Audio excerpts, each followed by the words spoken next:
Okay, so we're going to go ahead and get started.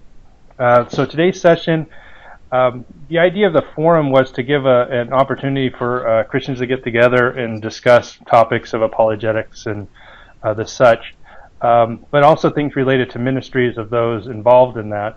And so one of the first things we're going to talk about, because that's kind of where I'm coming from, because I'm in an IT background, is to talk about some of the free software and services that are out there for nonprofits, ministries and churches, the like. So there's a number of different free software out there, such as Office 365 and Google Apps, and wanted to give you kind of like an overview of what is different between the two and what you can use which one for. Very large ministries can use this, very small ministries can use it. So there's a lot of different tools to help them out, and so we want to give you kind of like an overview of that. So if you have any questions on that, just let us know. And in the future, we'll talk about it at the end, but we'll have other sessions related to different things, and people can come and talk. And if you have an idea of something that you'd like to talk about, go ahead and fill out the evaluation form at the end and let us know, and you can come on and lead a discussion if you'd like. So, getting back to the free software and services. So the two discussion leads that we have here today are myself from Third Call Ministries. My background is I'm a cybersecurity professional by training. I mean, that's what I do during my day job, so to speak. I'm also a Microsoft certified trainer, so I teach those types of classes. And I'm a graduate student at Biola as well in the Christian Apologetics program. I got a year left, I think, and then I'm done. And then joining me also is Enrique Lima. He's an independent consultant. He's a cloud subject matter expert and certified trainer. And I don't know, do you want to add anything to that, Enrique? Sometimes I fail at being a comedian. Sometimes you like to be a comedian. So I brought him along, and just in case you had a really technical question or something like that, he's the guy that would probably be able to answer the stuff. But I think most of the questions would probably be fairly simple to give you some background on this. And Enrique will have some points on some of these things that we'll talk about. One of the things, obviously there's a need for nonprofits, and that's kind of where this kind of came out of. All of us, no matter what ministry you're in, are going to need some type of productivity software, such as word processing, spreadsheets, the ability to communicate, such as email, stuff like that, databases for housing information, such as donors and stuff like that. So there's all these types of software that we normally have to buy, or in the past we had to buy those things. So what kinds of stuff can we get for free in that area? Basic marketing types of things nonprofits are going to need, and by basic I mean I'm talking websites and that type of thing, not like services where they make ads for you and all that kind of stuff. Just basic stuff like making sure you have website, social media integration, and all that. All those become important as well for nonprofits. You want people to be able to know who you are and where you're from. You're going to want to make sure that you have a professional-looking website and nothing that looks hokey or run down or anything like that. So those are some of the needs you're going to need as well. Plus collaborative platforms, such as the one that we're using today. We're using Office 365 Link as the means to do this meeting and record this meeting. So those types of platforms are useful for nonprofits for having meetings, working on projects together without having to go from site to site or have meetings, especially if you have a ministry that is outside of one geographical area. It makes it really easy for you just to log in. I do link meetings from time to time, and we attach to people around the world. So as long as they have a reliable internet connection, they can join the meeting. They may not be able to, if they got a slow connection, get all the video feeds and all that stuff, but they can still have a good meeting and at least get most of the information through it.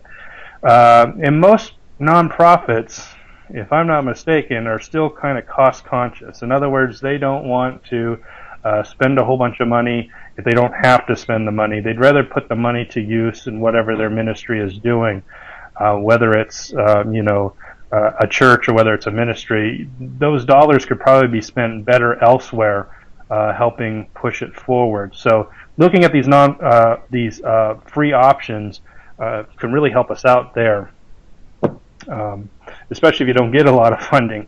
Like Third Column Ministries, we have 3 or 4 donors so far. We don't have very many, so anything that we can get for free, we go for.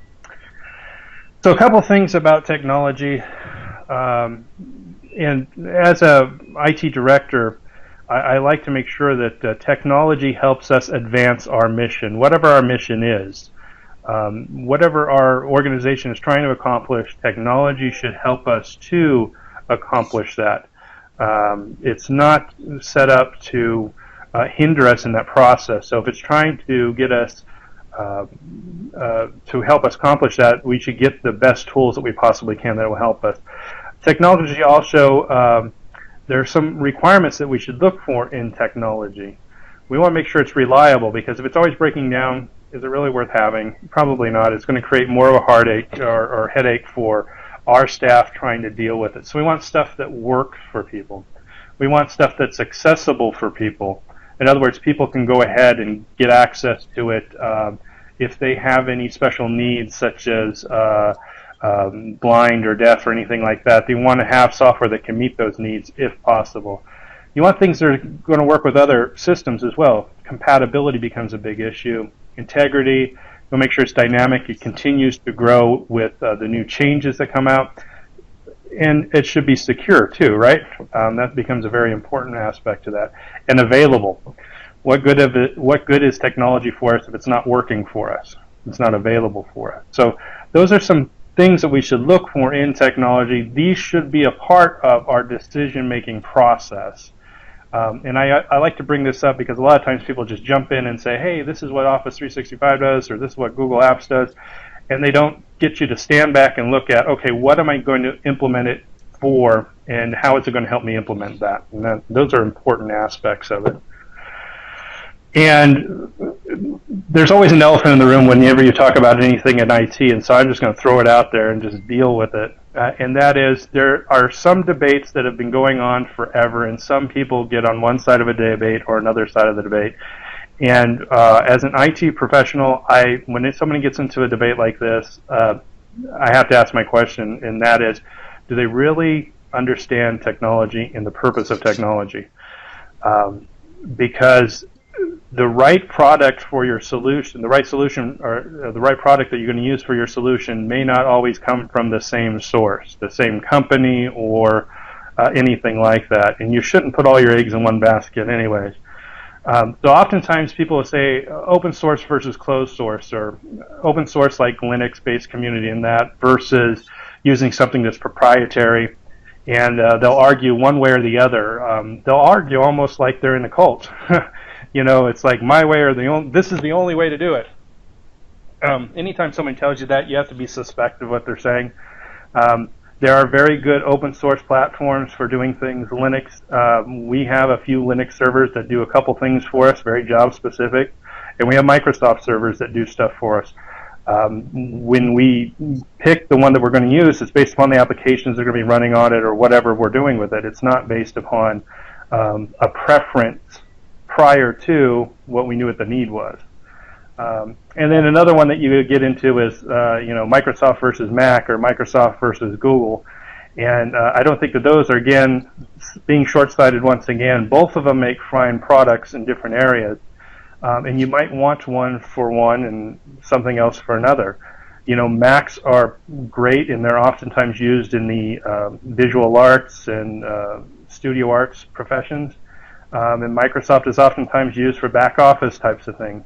And that seems to be where they excel better in each area. It's not that you can't run a business all in Microsoft. It's not that you can't run a business completely on Macs. But you have to take into consideration manageability and stuff like that when you're doing that.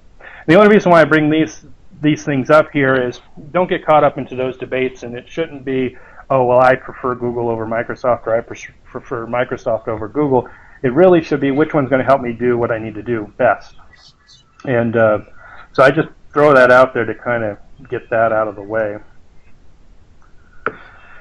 So now when we're going to talk about this, Office 365 and Google Docs, we're talking about what's called cloud technologies. If you haven't heard of cloud technologies before, and cloud basically means that primarily the services don't exist in our data center. They exist someplace else out on the internet. So they either exist in Microsoft's data center or Google's data center in this instance that we're talking about. Versus being on-premise, which would be on-prem is what I'm saying here. That'd be on-site. So your church or your ministry would have servers set up in a room back in, maybe it's not in a room, maybe it's just in a janitor's closet, I don't know. Maybe it's in the spare bedroom or something, wherever it is. Having all those services running on your systems, when you have it, when you're hosting it internally, that's what we call on-prem.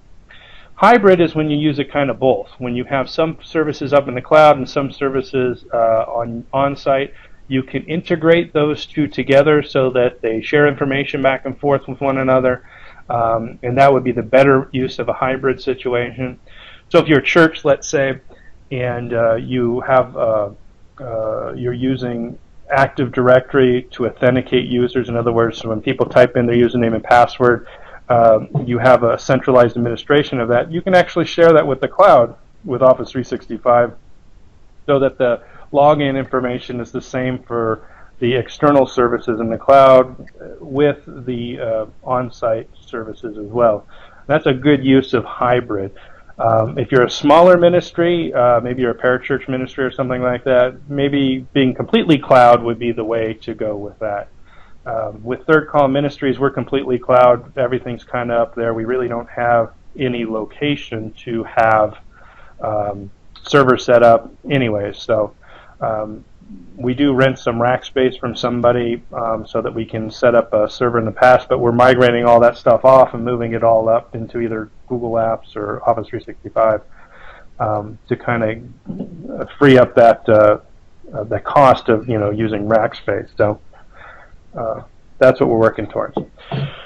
So primarily the two free software and services that we're going to talk about today are Microsoft and Google. Both of them offer free office productivity apps for nonprofits. And you may have heard of Microsoft Office 365 or Google Apps. And both of them are excellent here. And I've been talking the whole time. Enrique, if you have anything, just jump in. Will do. So it's more than productivity apps, though, because sometimes when I tell people about Office 365, they're like, well, I already have Word, Excel, PowerPoint, all that stuff. I really don't need it anymore. But it's much more than just Office, Word, and Excel and all that stuff. You actually get email service, you get websites, you get communication, collaboration, forms management. You get all of that as a part of this. So Office 365 is a suite of services and applications. The same thing goes for Google Apps. You get more than just applications to write documents and stuff like that. One of the things that you get from both of them is cloud storage, so that you can store your files and you can synchronize them from your desktop to the cloud, so you actually have a backup of your applications and or not your applications, your data that you have. Like if you have a bunch of Word docs or something like that, it can be replicated to the cloud or synchronized with the cloud, so that if something happened to your laptop, it died, and you needed to get access to your files, you wouldn't have to worry about the fact that the laptop died. You just get onto another laptop and go ahead and connect in and get your files from Office 365 or from Google Apps. So you have the ability to share documents online. You have the ability to get service and support from both of those. You can set up websites. Two things that Google has over the Microsoft stuff, and it's not really part of Google Apps, it's separate from that, but they added into their nonprofit lineup, is they give you grants for making ads on Google, and you have to apply for those. And they got some pretty strict guidelines, and when I read it, it didn't sound like it would be anything for any type of ministry, but I guarantee if you wanted to do something about the environment, that they'd probably give you a lot of money for ad grants for that. But so it seems like it's a little skewed there, and it's not going to be for every nonprofit because you have to apply for it and it has to be approved and all that. But then also additional features in YouTube that you get. So you get the YouTube that normal organizations would have to pay for, so that you can do live streaming from YouTube, which is a premium service that you would normally pay for as a business, but as a nonprofit, you get that as a part of the package. So that's a nice thing. So it's not just productivity you're getting all these other features as well. And So, yeah. one thing to add on that, Don, because in the changes that are coming, because just so that everybody's aware, there are changes coming to the Office 365 platform, and one of the few that is coming is that YouTube-like functionality within Office 365, so that you have the ability to host and provide videos and go through that process. Then the ad grants and so on, it is obviously going to be embedded into the Bing Ads functionality, so that you would also be able to get that functionality from within the Office 365 suite. Oh, cool. See, that's why you call experts in.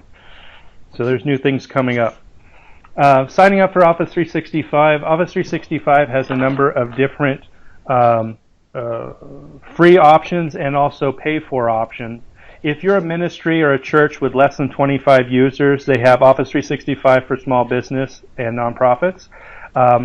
There's a free version and a $2 per month per user version. The $2 per month per person is the ability to download the Office suite onto your computer. So you can have Word, Excel, PowerPoint, Outlook, Publisher, OneNote, Access, and Link as an application on your computer. So if you're taking a flight or something like that, you have the full application. You can do whatever you want for it. Then also they have an enterprise, and the enterprise is made for organizations that are going to have more than 25 users. And that they're called an E1 and the E3. The E1 basically gives you most all the functionality for free.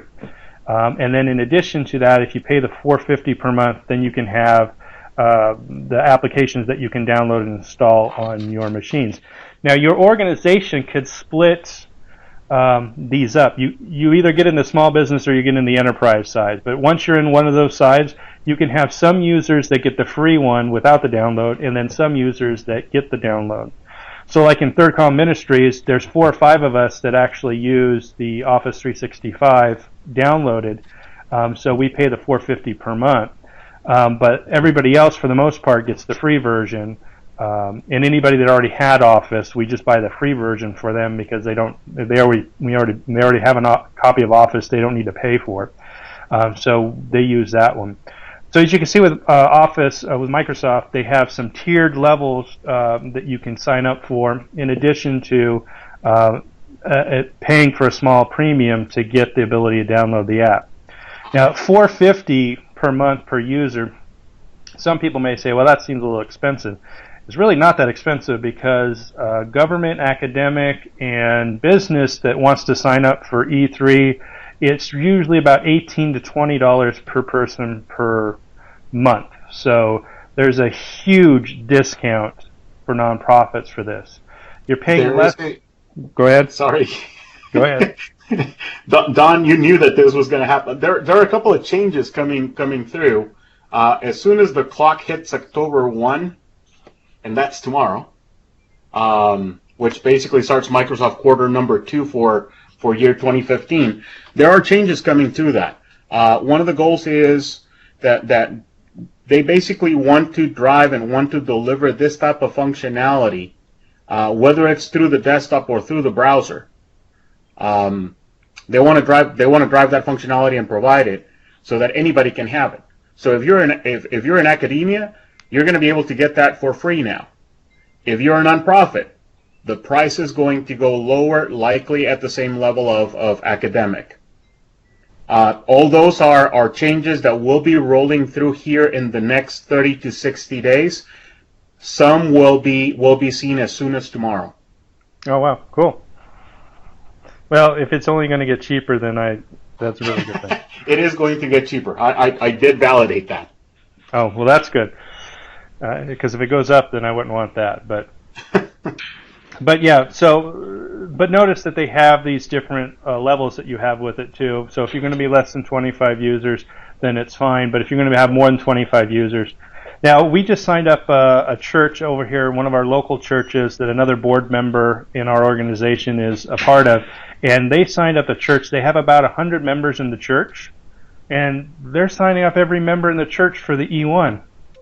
So they're going to have 100 users. They're all going to have, they're getting them a special domain, so they're not going to have whatever the name of the church is, .org. They're going to have a separate one like families at whatever domain .org or whatever it's going to be.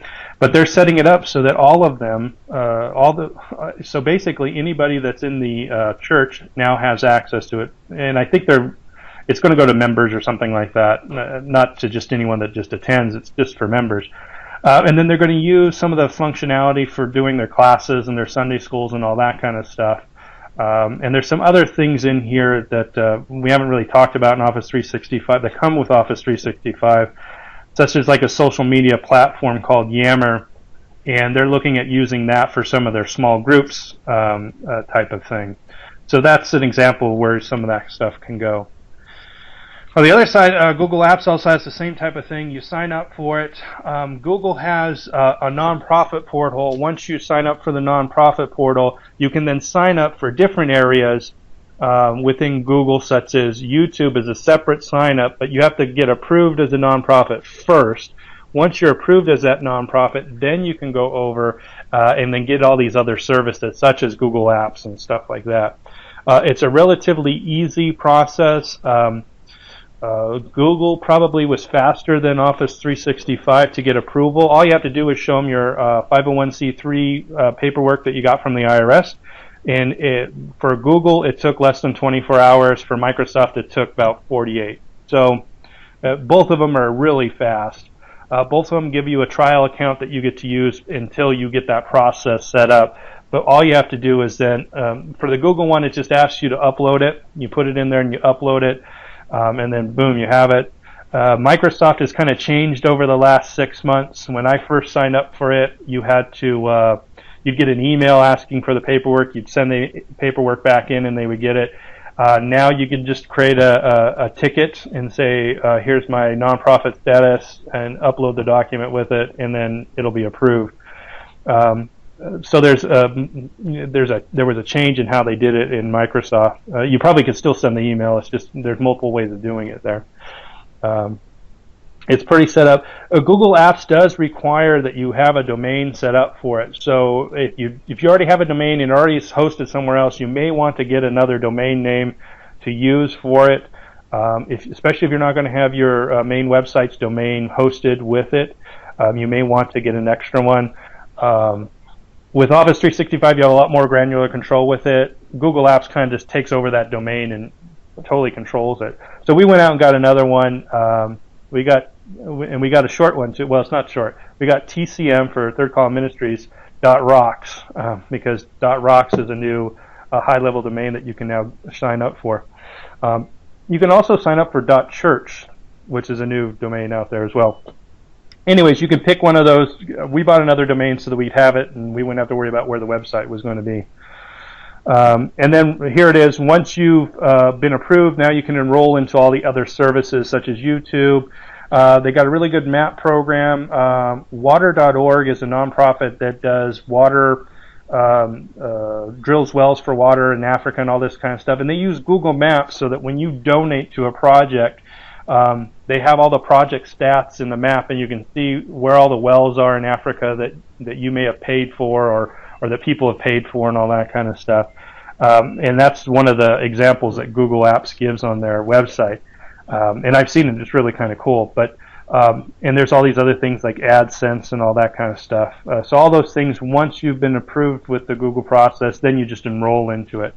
And I would definitely recommend, if you're going to do any type of live streaming or video or anything like that, is to go ahead and sign up and get at least the YouTube, even if you weren't going to use anything else. Get the YouTube set up as well for the live streaming possibilities.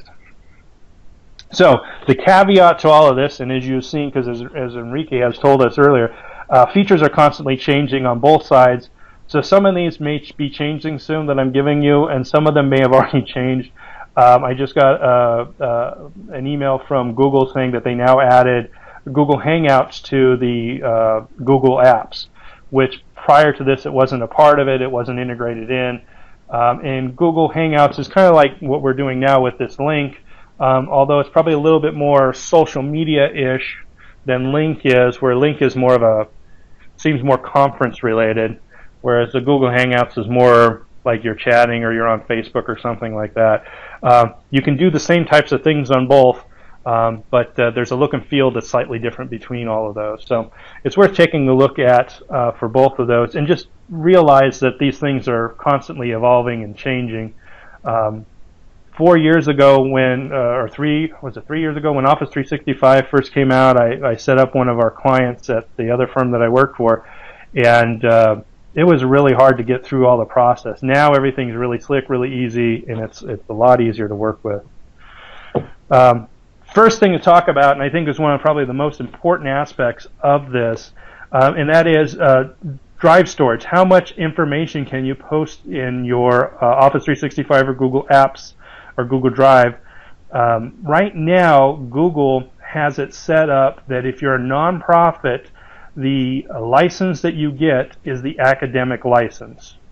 You're actually getting an academic, whatever they've set up for academics is what you get, because they have 3 different kinds. They have for work, for academic, and for government. And so they tailor Google Apps for each one of those categories. And if you're a nonprofit, the one that they give you is the one that's currently used for academics. The one issue with that is the one for business may have better pricing if you need storage. So this is the caveat. So Google Apps right now, so Google Drive and Mail, they put those two together and they give you 30 gigabytes per user. If you want to have 1 terabyte of information per user, it's going to cost you $9.99 a month. However, Google on the other side for the business apps, you have to pay $5 for the normal Google Apps, and you pay an additional $5 and they'll give you unlimited storage. So basically for $10 they're giving you unlimited storage, and you may end up paying $10 to get 1 terabyte under this licensing. This is the way it currently is. I'm assuming they're going to change it because that doesn't seem very, it seems like it's a better deal almost to go with the business side if storage is something that you're looking for. Now on the other side, Office 365, this changed earlier this year too. Email, you get 50 gigabytes for just email.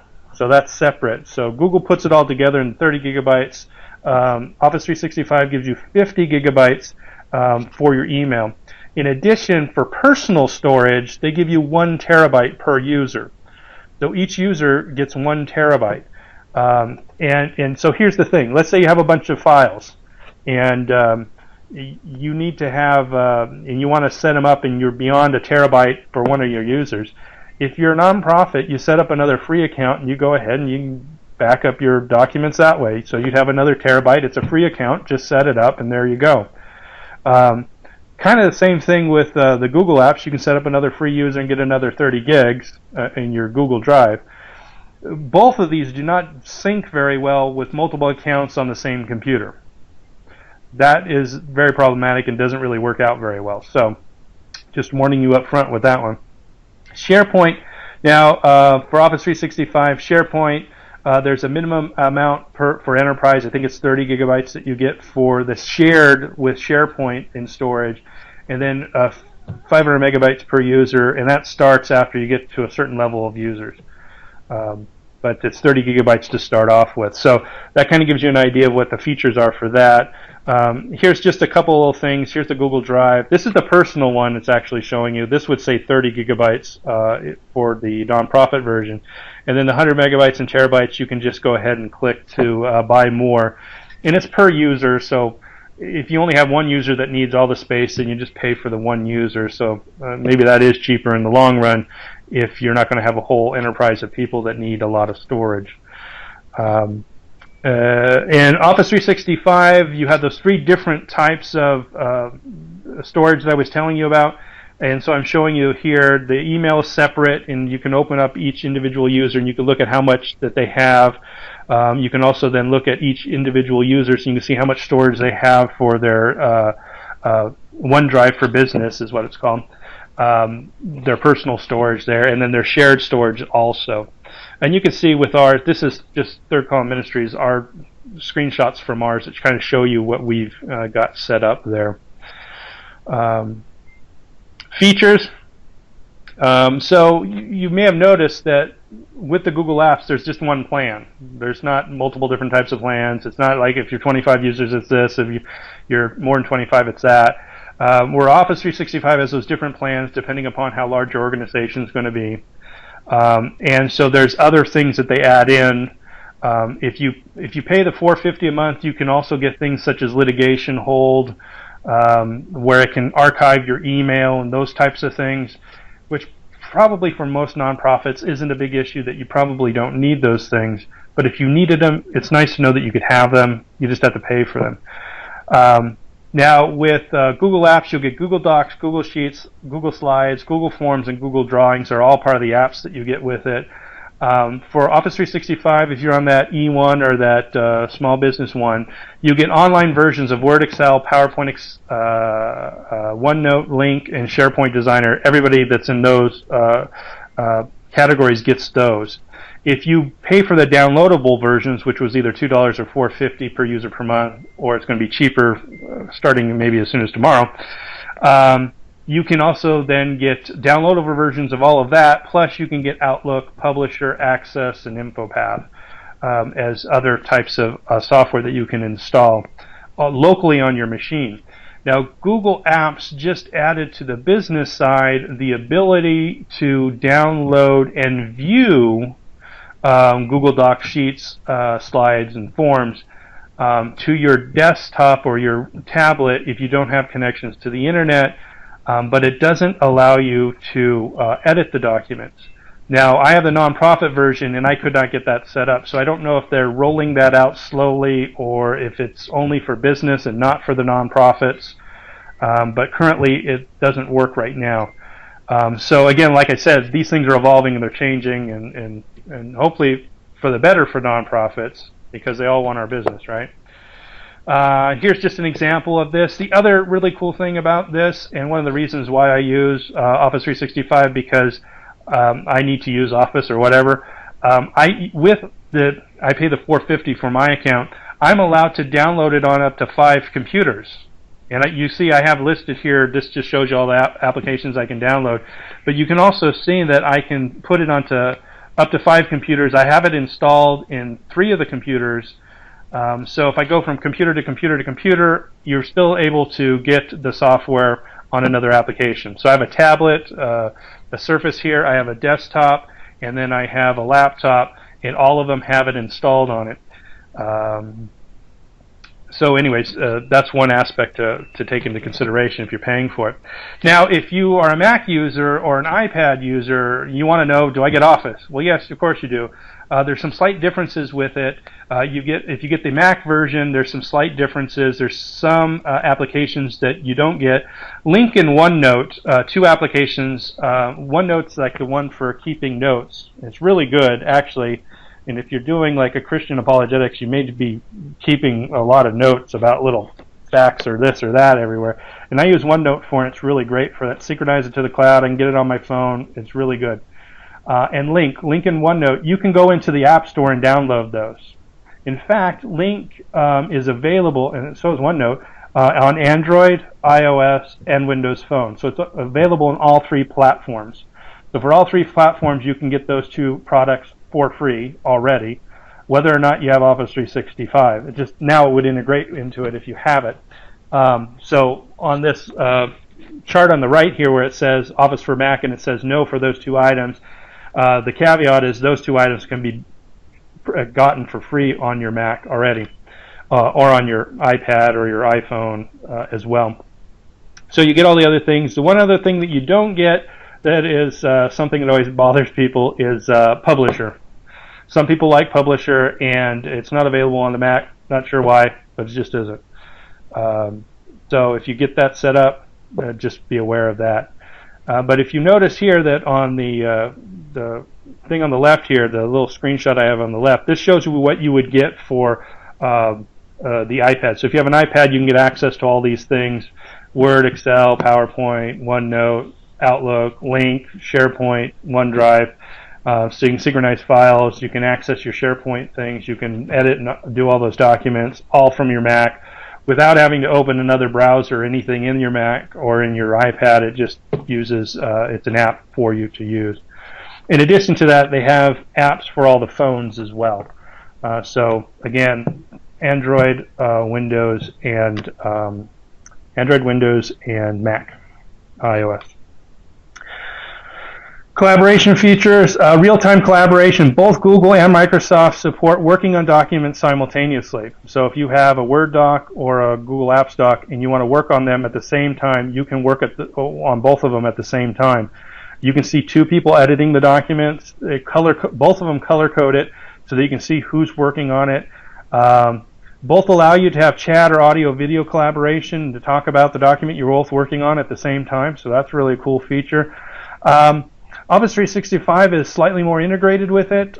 You get presence information. If you're looking at the list of participants on there, you would see what's called presence information. You'll see 3 of us at least having it. C.S. Lewis, who's attending, myself, and Enrique, they're listed there. That's presence information. You can see it has a little red X next to our names. That's saying that we're not available because we're in this conference call. But this same presence information would show up in your Outlook. So if you're on a calendar and you want to invite somebody, you would know whether they were available or not.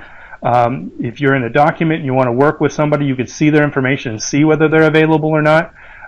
Because if they're available, you can start chatting them and say, hey, I notice you're available. I have a question on this document we're working on together. So that integration is is quite a bit better actually than the Google side of it. It's not that Google doesn't have those types of things, it's just really disconnected, and you don't get the presence information. So you don't know if somebody's online or not. You can try and start chatting with them, but if they're not there, they're not there. So that real-time presence indicator makes it a little bit easier for doing that kind of stuff. It's kind of cool. Security features, this is my roadhouse, and this is why I'm this is the area that I'm really interested in. But it's something also to consider because maybe not so much for a ministry, but if you are a church and you have counselors, because they're counselors, HIPAA becomes a requirement because it's medical information. Office 365 is HIPAA compliant. It was since day one. It started off that way. Google Apps, on the other hand, you need to turn off all kinds of services in order to make it HIPAA compliant, which kind of dumbs down a lot of the features. A lot of people complaining about it. So if you have HIPAA requirements, if you were going to use email and docs and all that stuff, I would definitely go the Office 365 route because it's already integrated, it's already done, and you're ready to go. So Google needs to work on those types of things currently. I mean, that's just no way to do it. Google also doesn't really have tiered admin access like Office 365 does. So if you want someone to be an admin of one thing but not of everything, you can do that in Office 365 as opposed to Google Apps where it's all or none. You're either all going to be admins or not going to be admins. Not that everybody's going to be admin. If you make someone an admin, they can do anything that an admin can do, and they're all the same. So if you're if you're a small organization, probably doesn't matter because you're probably only going to have 1 or 2 admins. If you're a larger organization, you may want someone to be admin for billing and only be able to do admin things related to billing or other different areas, as opposed to, in the Google site, if you make them an admin, they can do the billing, but now they can do everything else as well. So it's those types of things you want to be careful about or take into consideration. Again, if you're a small organization with less than 25 users and you only have 1 or 2 admins, probably not a big issue. If you start to get larger, then it does become an issue, and you want to look at that. In addition to that, Office 365 does allow you, if you have Active Directory, which authenticate users within your organization, you can connect it to the cloud and do the authentication locally at your site, and then it authenticates also to the cloud. And then it gives you the ability to do roles-based security models, so you can put people into groups, give people access to certain sites and not access to other sites. And if we have a little bit of time here, I'll show you one of the sites that we made with it and what we use it for. Browser compatibility. This is an interesting one, playing around with it. Some of this stuff may be a little bit dated because browsers get updated all the time and they're upgrading their services. But as we tried it a couple months ago, Google Chrome seemed to work for both. However, on the Google Apps side, Internet Explorer, you lost some functionality. You could do most things, but some things didn't work. Same thing with Firefox. It was kind of spotty, and sometimes with Firefox, you'd have to clean the cache out, re-log into Office Doc or Google Apps in order to get in it and get it to work. Safari is, they say it's supported, and I haven't tested that. So if you're on a Mac and you're using Safari, you'd have to let me know how well that works. Office 365, Google Chrome worked as expected. Internet Explorer worked seamlessly. Firefox works well, had some rendering issues, just things not looking quite the way that it looks like when you're in the other browsers, but for the most part worked. And Safari has issues with anything earlier than version 3. So if you're after version 3, most things should work. And there's a couple things that you have to have version 4 or better in order to get them to work. So if you have those types of things, just take that into consideration if you're using those types of browsers. And again, like I said, things are coming along where they're doing it. Familiarity, if you had to choose between the two, I think the default industry standard is Microsoft Word, Microsoft Excel, Microsoft PowerPoint. Yes, there's other applications that can do all those things, but Microsoft Office has over 1 billion users worldwide. So what's the likelihood that somebody's going to have Office? Quite high. What's the likelihood that somebody's going to have Google Docs? Quite low. Now, you may say, well, was that really a big issue? Because I can open a Word document in Google Docs, and I can open it also in Office 365. That's true, but there's actually some differences in format changes that sometimes happen. If you're a graduate student like me, and you put all your information in the references section of Office or Word, and you use it for your footnotes and your endnotes and all that stuff, and you transport it over, open it up in Google Docs, save it, and then move it back to Word, Google Docs has stripped out all that information. It just made things simple footnotes and endnotes, and so it's kind of ruined the document. So you have to go back and remake everything. So your footnotes and endnotes, and maybe that's a Microsoft proprietary way. Yes, it probably is, but it makes your life a lot easier if you're writing a lot of term papers and stuff like that. So moving from one to the other may be a little bit of a difficult thing that you may want to watch out for. You may also have to do some training for users if they are not used to Google Docs and they're used to Microsoft Office. Then there's going to be some training that has to be done, and you're going to have to deal with it. And usually there's a very easy transition. If you look at the web browser version of Excel, it looks just like, not exactly like, but it has the same feel and the same look as Excel for the desktop. So there's no learning curve there. There's just slightly less features. And that's it. So you're pretty much looking at the same thing. So users seem to have a little bit easier time with the familiarity time. Fidelity, what I was talking about earlier, how does the applications look? There's a couple of different examples of opening it up, something in Excel Online and Google Sheets. And looking at the same XLS file, you format it in Excel, you put it up online, you open it on Excel Online, you open it in Google Sheets Online, and you'll see some formatting differences between the two. Drop-down boxes will be missing. Here, let me highlight. Well, I'll do this.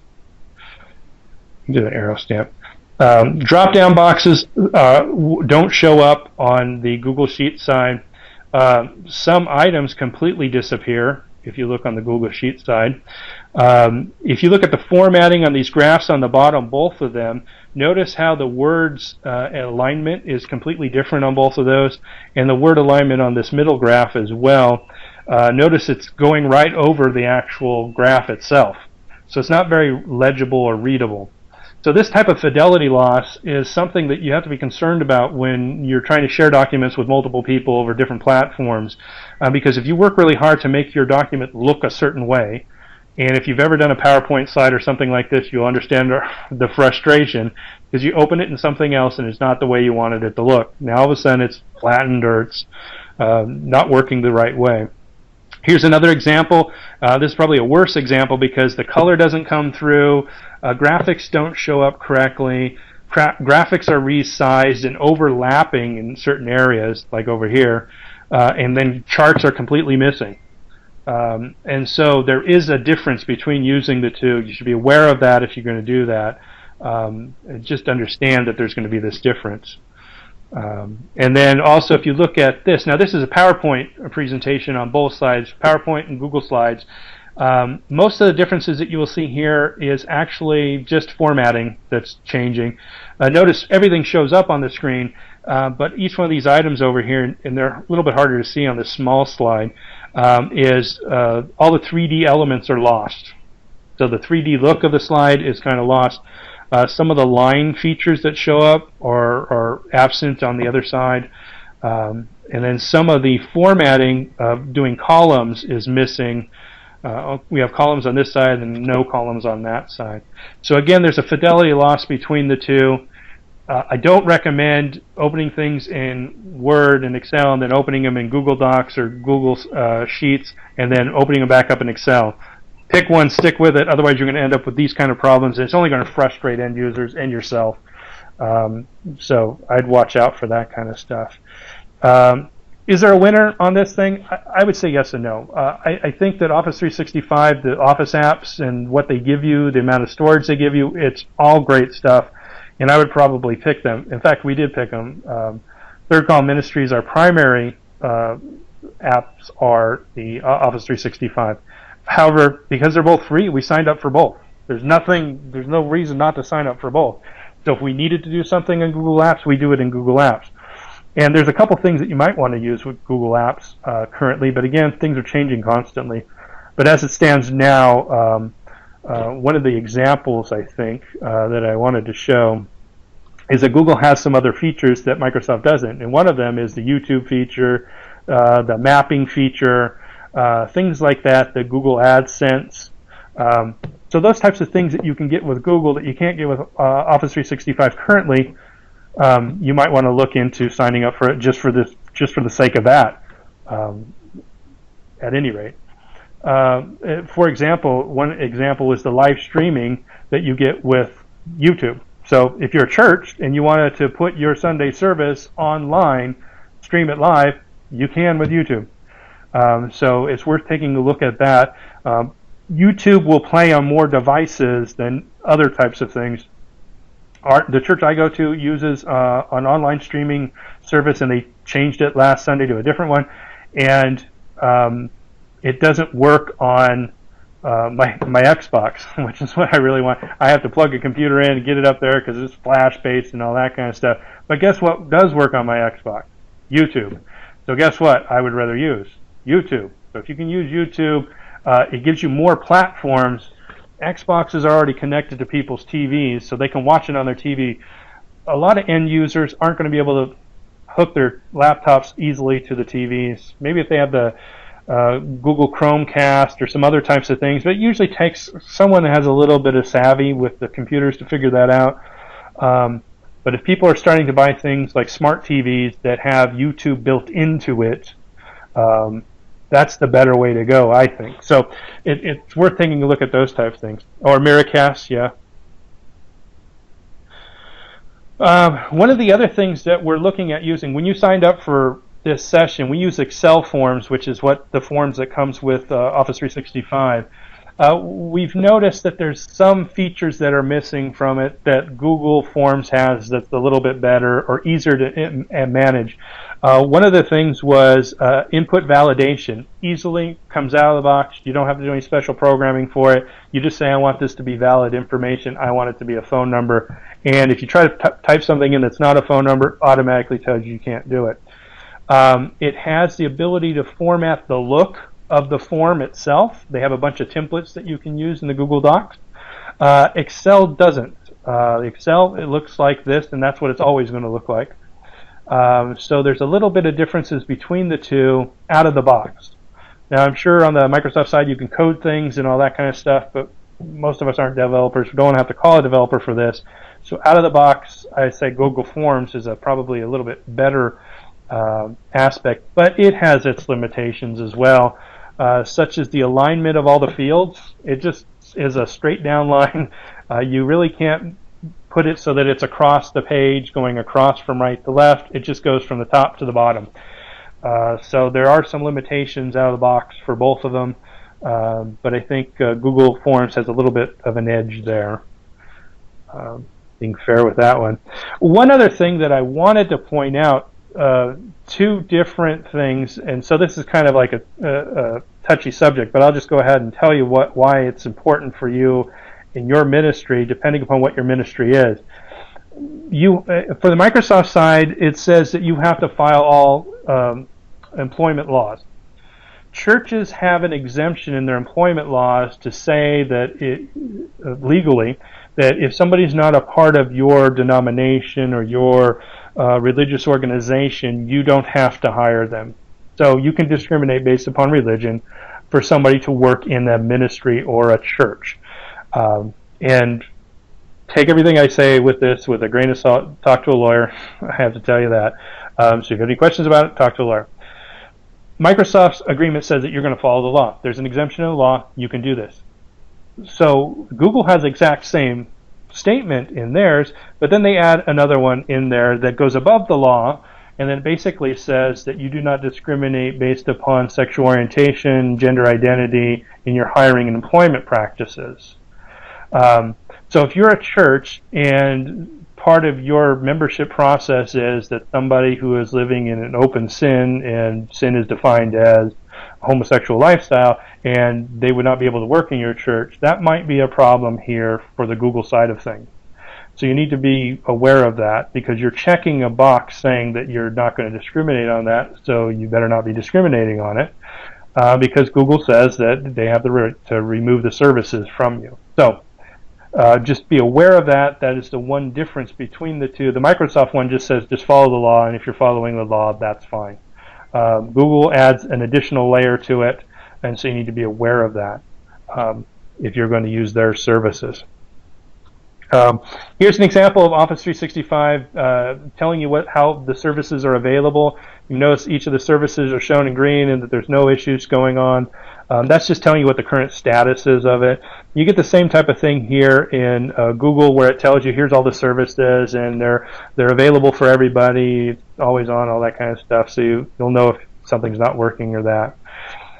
So in summary, both of them have free software and services for nonprofits. Both of them have productivity applications. Both of them have websites, which I really didn't get into, but they both have it. So if you have a ministry and you needed a website, you're already paying for it. You're already getting it for free from both of these. So, and if you had to have two websites, you put one on Microsoft side and one on the Google side. There's all kinds of options. Both have collaboration and communications a part of. Both have email. Both have cloud storage. And I recommend signing up for both. That's what we did. We use Office 365 mostly for the apps, mail storage, Link, SharePoint. And Google Apps, we're contemplating using them for the forms because the forms seem to be a little bit more integrated, and for other websites. And then YouTube also, which we haven't got into the YouTube streaming, but we upgraded our YouTube channel so that it had the additional features that are available for nonprofits that you would normally have to do for both. Before I do this, I want to just show you really quickly around, because here's one of the options that you can use. Okay, so once you are able to see this, I just want to show you really quickly. Our Third Column Ministries website, the one that you went to, is Office 365, out-of-the-box website template.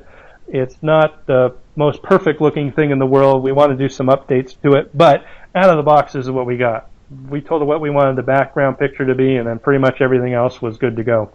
And you can edit it on the fly. You don't have to do anything else. One of the things that we had set up is I do a class at our church for defending the faith, and this is on the back side. This is a SharePoint site. I'm logged into it, so it's showing you what you would see if you're an admin, because you'd see all this stuff up at the top. Other than that, you can set this up so that users that have a Microsoft Live or Outlook or MSN account or whatever, they have a Microsoft account like that, you can share this with them. They can log in and then they can participate. And so we have this set up for our class so that we have documents related to the class. Down here we have discussion boards related to the sessions that we're going to do in the class. We have a news feed that gives us information here about upcoming events that are in our area. And so we use this just as a class website for using SharePoint on the inside, sharing it out to external users so that they can come in, take advantage of the class that we're doing, and then we can post documents and stuff for them to download from there. We give them all our social icons so that they can hook up with us in various different ways. So that gives us a classroom feature that you might want if you were going to do classes or something like that. Google has a similar type of thing, and I'd have to switch over here to. Hey, Don. Yes. So one thing that perhaps I would add to what you're saying, right? Because it's very spot on. It's that whole concept of the Microsoft account, not necessarily being an at Microsoft.com or at Outlook.com. Obviously, those are gateways to provide you what is known as a Microsoft account. But honestly, it can be a Gmail, a Google account, for all that we're concerned here, right? It's just that account will be given the rights so that it can access the resources inside Office 365 and so on. Right. And the other thing is I can invite, so if I go to the SharePoint here and then it pops up and it's going to ask me to give the email names and addresses, and then I can go ahead and share it. And it's not shared with everybody. It's only shared with the people that I've decided to share it with, only the people that are in the class. So you can share it with just those people and not necessarily share it with the whole entire world, which on the SharePoint side, it's mostly for internal. You can't just share it with anybody. You have to only share it with people that you've actually set it up with. And so this gives you the option to do classes, like I said, and do share things out with it. And some of the people have now I'll be completely honest with you. I have some older people in my class, and some of them weren't able to figure out how to sign up for a Microsoft account or turn their account into a Microsoft account. So a couple of them, again, the accounts are free. So I just had an E1 account, and I signed them up with an account and gave them access to this site. So that's another easy way to do it. If you're going to have a number of people that are taking a class, you can sign them up with the E1 account. Then they have full functionality of Office 365. Now, I don't know if you want them to have email and all that stuff as well. The likelihood that they're going to set up the email and actually use it, and if it's only for a class, they're probably not going to do that. But you get some of the other functionality, such as Yammer, which is one thing I didn't talk about, that gives you the ability to do social media built into, I forgot what that is. I have to come back to, it's a social media platform. I probably should have logged into that ahead of time. But it's a social media platform, and it's kind of got a look and feel kind of a Facebook that you can use with the users within your organization. So if you give them an E1 account, then they can get into that, and then you can do, you can share documents on there, you can put people in groups about a class. The church that I'm talking about is going to set up groups for all the small groups that they have that meet in people's houses. So each group would have their own place, so they can they can put in information about upcoming lessons that they're going to be doing, and all that kind of stuff. So, anyways, so. Other than that, we should probably ask and see if anybody has any questions. I gotta go switch back to the PowerPoint. Yep, I don't want to do that. Go back. Okay. So, does anybody have any questions on the functionality of either one of those? If you do, just go ahead and ask, and we'll go from it. If not, just a quick reminder, thank you for participating. If you'd like to register for future sessions, go ahead and do so. If you want to be a guest speaker, go ahead. We have the thirdcolumn.org/the forum. You can log on to that page and fill out the feedback form. Let us know what we can do to improve this. Let us know if you want to be a guest speaker, register for future sessions. You go to that webpage, you can do all that. Next month we have a special guest, Don Nelson. He is a former Jehovah's Witness who was an overseer in Brazil. Really interesting guy.